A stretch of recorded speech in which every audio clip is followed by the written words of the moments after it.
Hello, everyone, and welcome back to another session of Self-Care for Healers online masterclass series. It is my privilege to introduce Kent Buschle. Kent lives in Windham, New Hampshire, and he raises his family there. He's married with two grown adult children who are both married, and he's a grandfather. He has a full-time job in sales, but when he's not working, he spends his time with family and friends. He hikes, travels, reads, and is handy around his house and his children's homes. He holds Native American healing circles twice a month in New Hampshire, and he holds circles in the substance abuse community. He meditates almost every day, and he has, as a way of being, to help others. So, Kent, welcome, and thank you for being part of our journey. Thank you. Nice to see you, Peter. And I just wanted to start off by asking you if you could tell me a little bit about your story and how you became interested in Native American healing circles. I want to say I was maybe in my mid 40s, and I sort of went through, the kids were getting a little bit older, and I a pool, dog, 2 cars, nice house, etc. And I sort of went through this, like, who am I? And so I started to read a lot of books, like a lot of us do. And so I read all of Eckhart Tolle's stuff and all of Wayne Dyer's stuff, and all of Eknathi's Warren books and all the self-help stuff that was out there, and read the Bhagavad Gita and the Bible and studied Buddha, etc. So I really got into it for a couple of years, trying to figure this all out. I learned how to meditate, and I began to meditate. So to make a long story short, I sort of landed on the Native American culture as I began to study about Native Americans, and it resonated with me. I felt good. And the more I learned about the culture, and full disclosure, I have, at least in this life, I have no Native American DNA, but that doesn't mean in another life I wasn't. I'm so interested in the culture. If you believe in reincarnation, I was certainly in the Southwest at one point in another life. So anyway, it resonated with me. I learned a lot about it. I found out that there were Native American healing circles in New Hampshire, and I went to one. I loved it. Went to another, loved it. Continued to go, met a lot of neat people, met some elders. They sort of took me under their wing. They found out that I was really interested. I resonated with them. I was invited to sweat lodges. I sort of rose through the culture to the point where I was being invited to ceremonies that many white people don't get invited to. And today I'm guiding Fox. It was a wonderful ceremony. That's quite a privilege. And I participated in the most sacred ceremony, which is the pipe ceremony. So one day, a number of elders said, you need to go out and start bringing this way of being in this culture to others. And so today I run Native American healing circles, and I do my best to bring happiness and understanding to others. Sounds great. So that's a great story. And I noticed in your bio, you mentioned towards the end, you mentioned a way of being. Can you tell me more about that? Yeah, just to back up just a hair, there have been a lot of books written over the years that I've read as it relates to people who channel, people who sort of bring in outside beings and talk and speak, and Edward Casey, and there's been a bunch of them, a bunch. But the point is that many of them speak about the Native American culture as being closest to the truth about the way the universe really is and what really goes on in the universe. Our 5 senses can pick up certain things, but our 5 senses can only pick up a small piece of what's really going on around us. And the Native Americans sort of had a way of being that I've sort of grown into. So let me talk about the way of being. The way of being ultimately starts with who you are really, and what your purpose is, and how you sort of are with all that is. So in other words, if you understand that your four bodies. So I'm kind of speaking Native American here, and I'm kind of speaking about other things that I've personally experienced.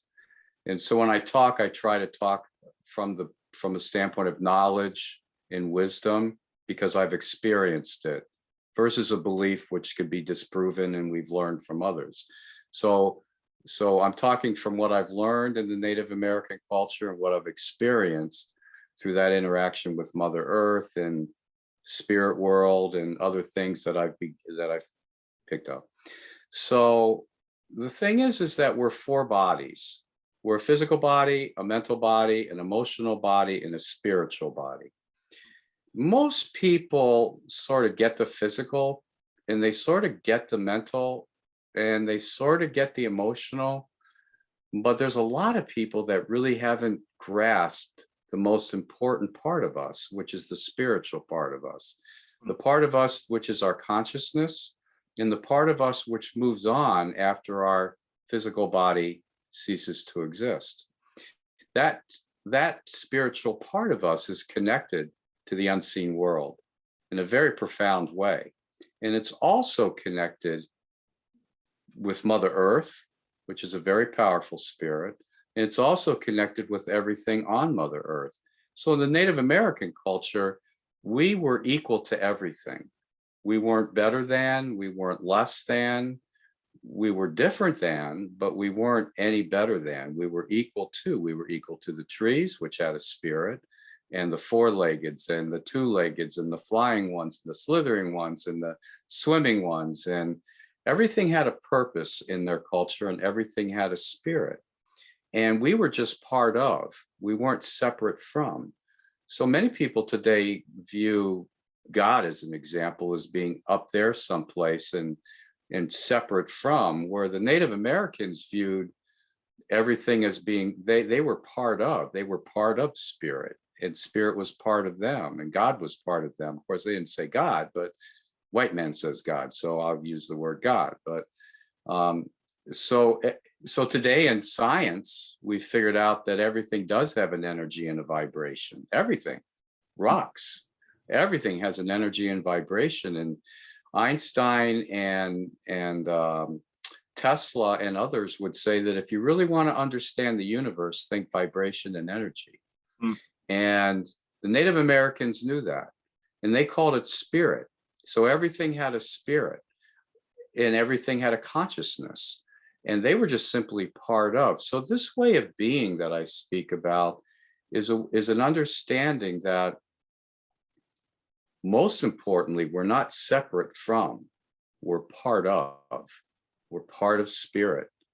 We're energy beings, we're light beings.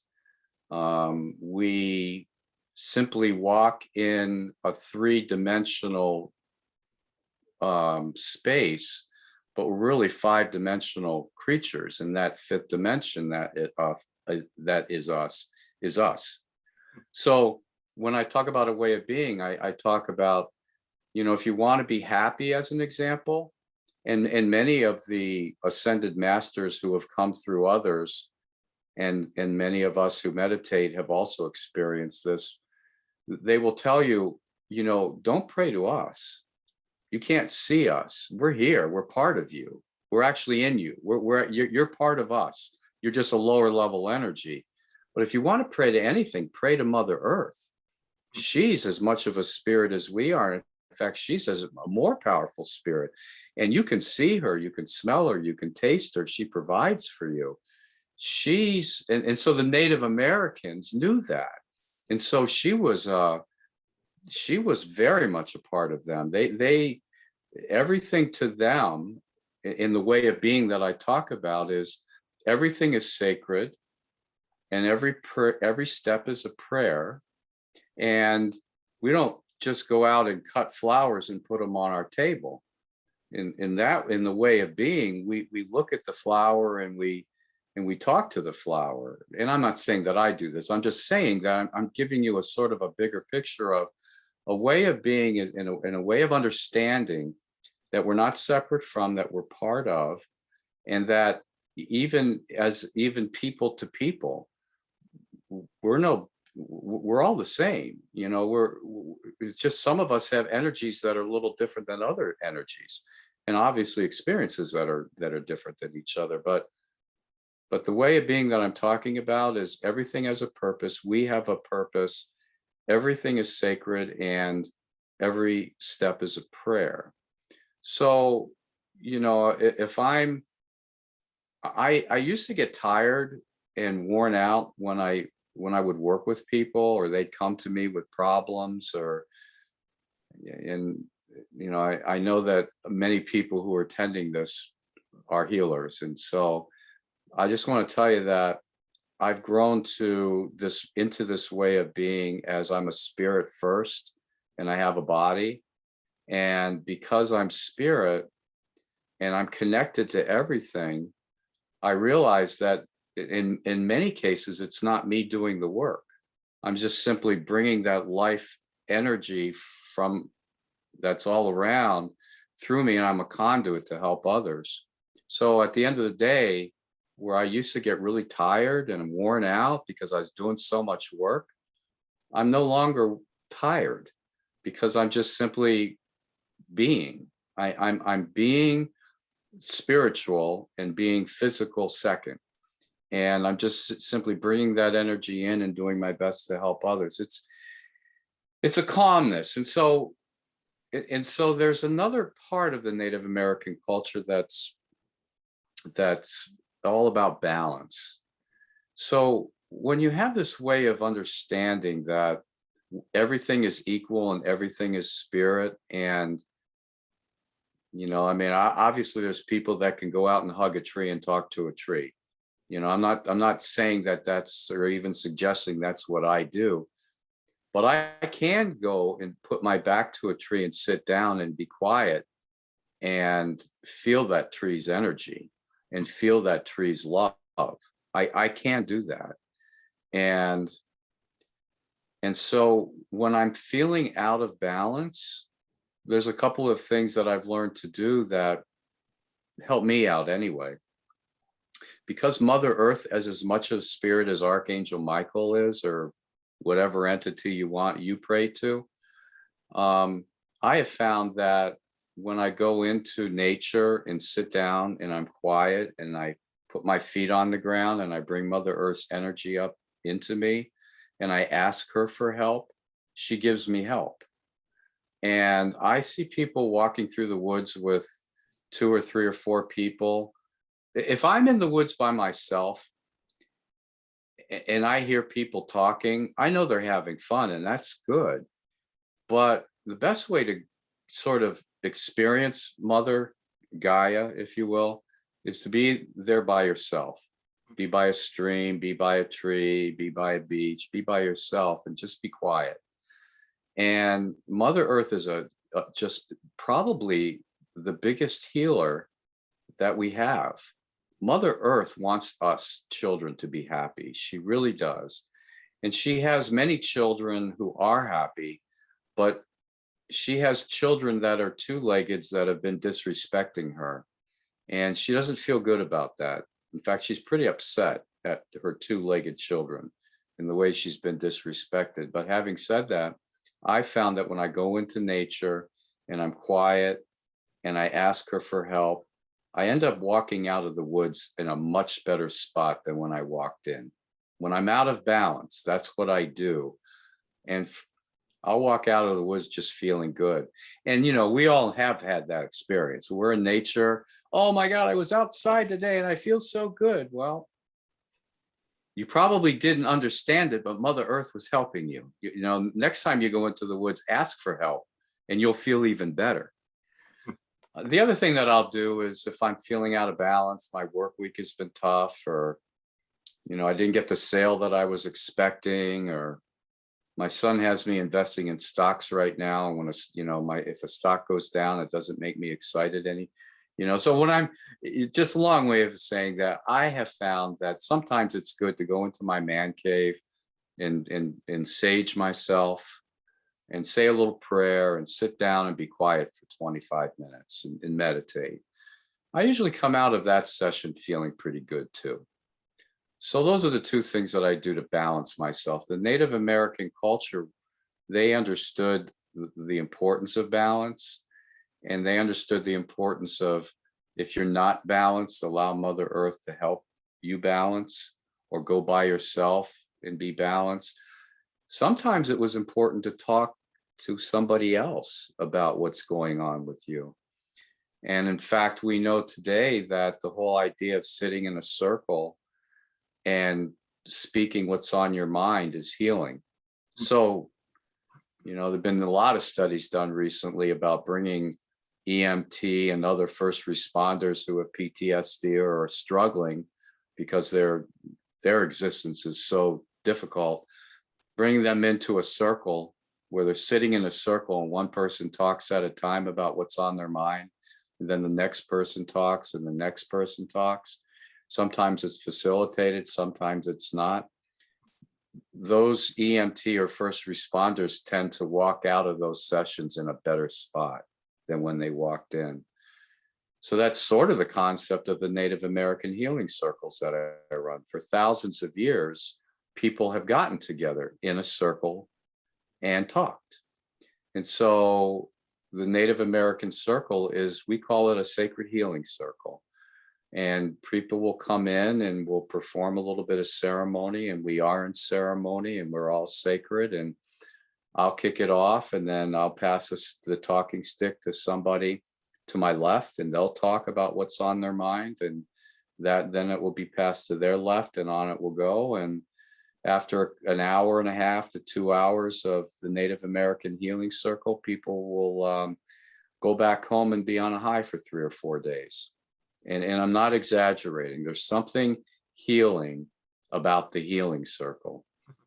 And so I run those, and it's all about getting in touch with who you really are. You're a spirit having a temporary human existence. You're not a human with a little bit of spirituality, So when you understand who you really are, and you understand the is-ness of the spirit world and Mother Nature and your role in all of that, and your ability as a light worker to simply channel that beautiful, loving energy to others, life becomes a little more manageable, Peter.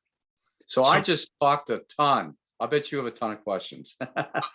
No, this is all excellent stuff. So I'm just thinking, we have healers are really good at healing other people, not necessarily healing themselves. How can healers know that they're out of balance? What signs would you say? Because maybe we've been out of balance so long that that's our new normal, Yeah. How would you teach So healers? when we were in our mother's womb, spirit, who we really are, we formed a union with that body.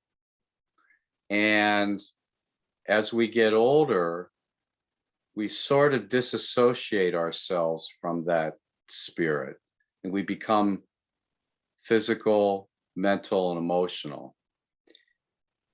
And our spirit wants to talk to us and tell us, because, some people have been in many bodies over many, many thousands of years.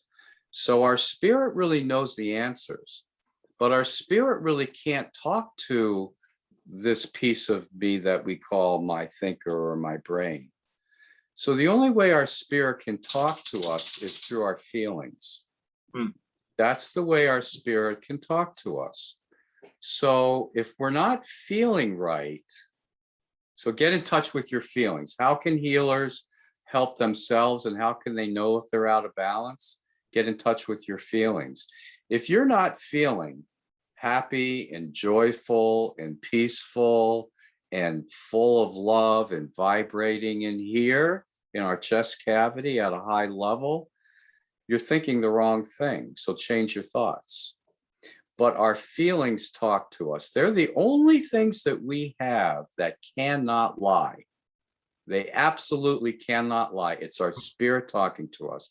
So if you're not full of love and happy, or you've had a rough day, you're thinking the wrong thing, or you're out of balance, So go take a walk in the Mother Nature, or learn how to meditate and spend 15 to 20 minutes every day meditating. And that's another thing. Eknath Warren, who's from India, and he teaches meditation. And there's a lot of different ways to meditate, but his way is called passage meditation. And not that any way is the right, but the point is that he will tell you that you have to, if you're going to learn how to meditate and do it right, do it every day, and do it for at least 15 minutes every day, and do it for 90 straight days. And if you miss one day, you have to go all the way back to the beginning to day one. Now that's what he says.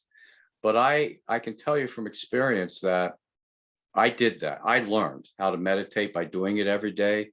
And once I really got myself to a point where I could just sort of get into a zone quickly,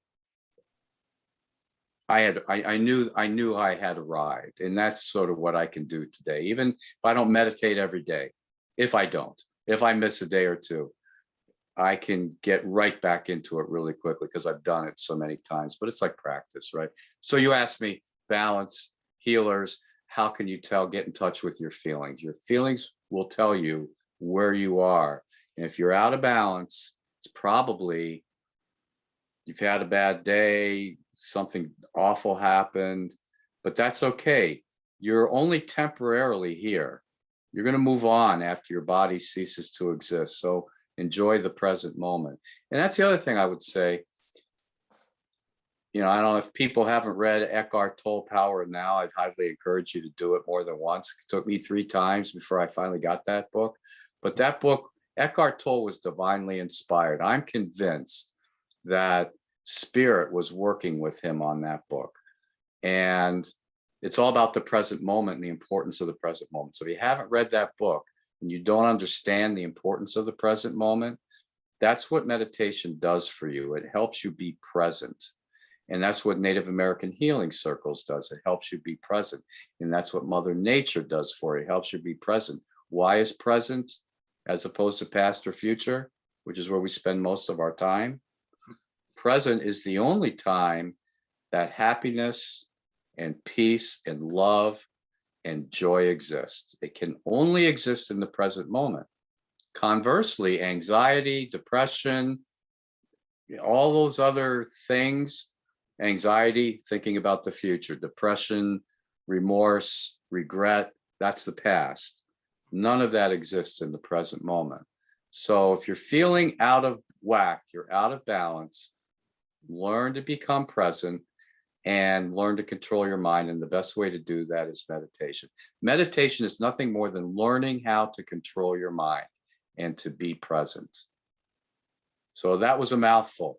I just gave you like 10 books in a half an hour, Peter.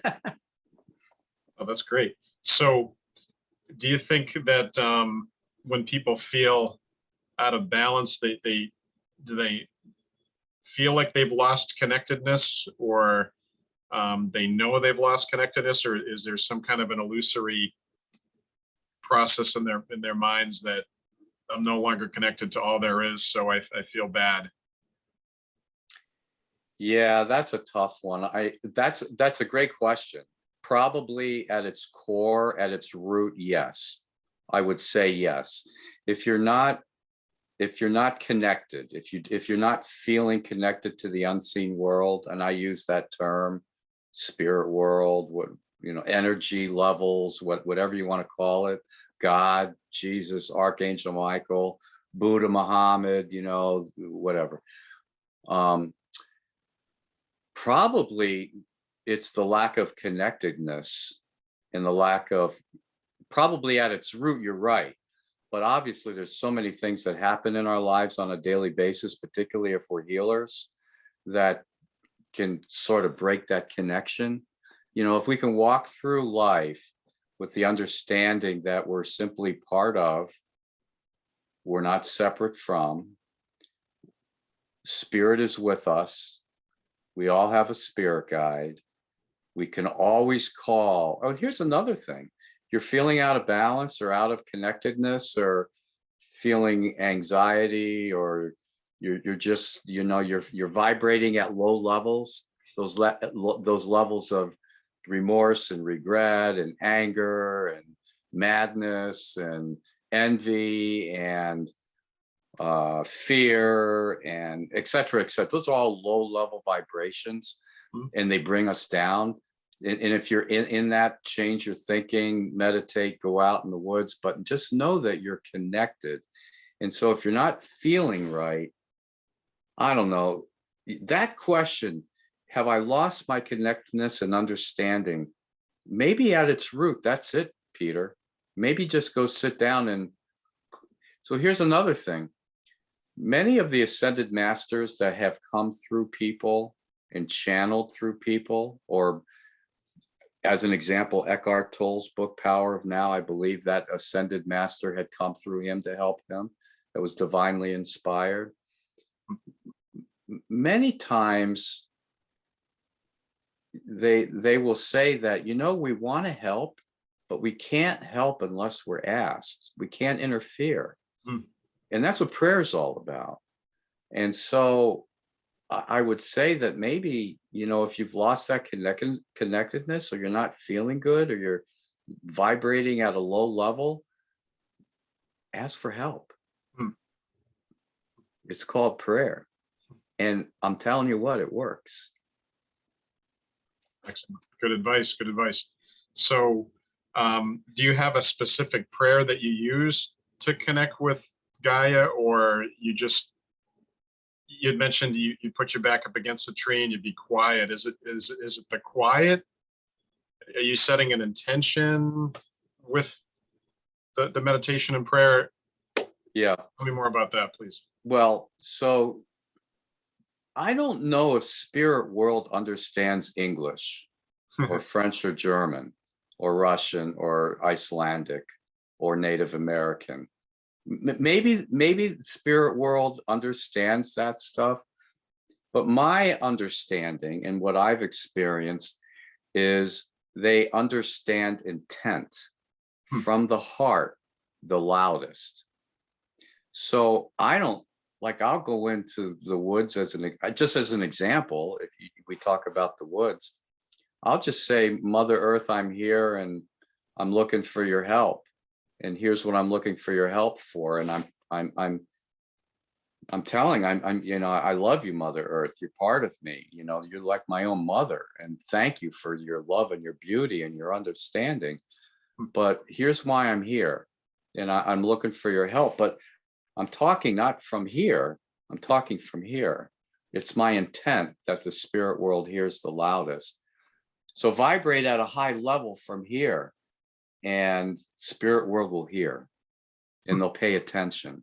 That's what I've experienced. So that's great. You're the one that brought up intent. I would have forgotten that, Peter. Thank you. So the lack of connectedness is probably here, and this is where illusion resides, because you can see it with the eyes and you can know it with the brain, but the heart's never disconnected. So you're absolutely right. Brilliant. Speaking from the heart is how you reconnect, as it were, or connect with spirit. Feel the vibration right in through here. Feel the vibration. That's where your heart, that's where the intent comes from. That's the speaking that this is where spirit resides, I think. I'm not positive about that, but this is where I feel good in here. This is where I feel my feelings. So I'm pretty sure spirit's in here someplace and not here. I don't really know, but that's my guess. Yeah, maybe ego's here and spirit's here. Yeah, the longest journey that a person can make is the journey from the head to the heart, right? So if you understand that you're fundamentally a spirit first, having a human experience, and that you're connected to everything, maybe that can help raise the vibration a little bit. And the heart's magnificently magnetic. So the heart energy is 5,000 times more magnetic than the brain. So if you're looking to connect, the heart's the magnet. Greg Braden talks about that with heart math, and it sounds like it's new stuff, but I think we've known that if you can connect the heart with the brain, that's how you can really commune with spirit. The brain has a wish. The heart makes it real. The heart is the magnet. The heart is the hook, the connection. Well put. That's awesome. I love it. Thank you. So so your free gift was for the audience is potentially a Native American circle. Can you tell me more about that? How can we reach out to you if you have certain criteria that you would like to host a Native American circle for the audience? How does that happen? How does that work? Well, first of all, I live in New Hampshire, and I'll travel to Mass or Southern Maine. So if you have people here from Ohio, I'm probably not going to go to Ohio to run a Native American healing circle.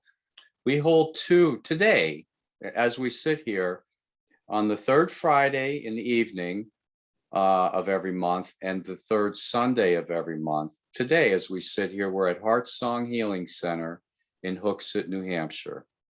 Heart Song Healing Center is run by a wonderful lady. Her name is Tangi. And if you went to Heart Song, if you Googled Heart Song Healing Center, she has a list of events. And you can sign up to attend a healing circle there. But if you have a group of people in your own location that you think would be interested in me coming to you, I would be happy to do that. I mean, you have 6, 7 people, 8 people, that would be the ideal. We sit in a circle, so we're going to need space big enough for 5, 6, 7, 8 people.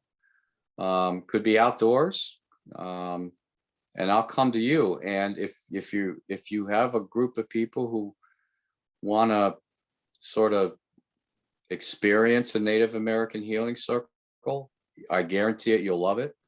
And I guarantee you'll be on a high for a few days. Get a hold of me. My email is Kent, K-E-N-T, then the number 4, then B as in boy, at Comcast.net. So Kent 4B at Comcast.net. And just we'll start talking if that's what you want. Sounds great. Is it possible to do one of these on Zoom online? Well, you and I have a mutual friend that does that today. And my experience is that doesn't work. There's an energy that's palpable when spirit comes into the circle, and when all of our spirits are there and our ancestors come. There's like, there's a bunch of energy in a room, and then there's communication between one another. So Zoom doesn't work it can be done, Peter, and I've been involved in them, but you're missing the energy, the beautiful, loving, peaceful, joyful energy that happens in a face-to-face environment. Okay, so we have to see it live. That's good to know. All right. On the other hand, if you wanted to hold a circle and you wanted me to be there and sort of facilitate on Zoom, have at it. Let's do it. I'm with you. I'll do it. Sounds great. It's all about helping others, right? That's why we're here. It's about helping others in a way that benefits you too, in a healthy way, as opposed to going crazy and only caring about someone else. You're important too. Because we're all the same, right? We're all equal. We're all equal, right? So Ken, thank you so much for sharing your pearls of wisdom, and that sounds great to do a Native American circle. I hope people take advantage of that, and you get the wheels turning. I'm thinking about how I can make that happen. So thank you again. I'd also like to thank the audience for being part of this journey with us. And until next time, be well.